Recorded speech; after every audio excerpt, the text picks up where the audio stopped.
আলাইকুম সবাইকে, আশা করি সবাই ভালো আছেন। অনেকে জানতে চান দুবাইতে বাইক লাইসেন্স করতে কত টাকা লাগে।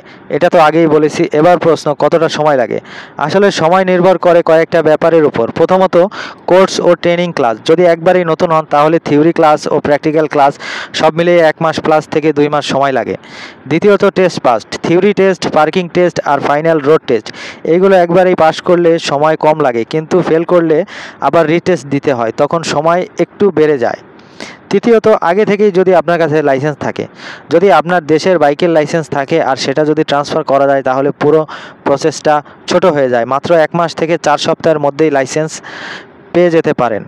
তাহলে সহজ করে বললে একবারেই নতুন হলে প্রায় 1 মাস প্লাস থেকে 2 মাস সময় লাগে। পুরনো লাইসেন্স থাকলে 1 মাসেরও কম সময় লাগতে পারে। তাহলে বুঝলেন তো ভাই, সময় নির্ভর করে আপনার আগের অভিজ্ঞতা আর টেস্ট পাস করার উপর। পরের ভিডিওতে পুরো ধাপগুলো বিস্তারিত দেখতে কমেন্টে জানাতে ভুলবেন না।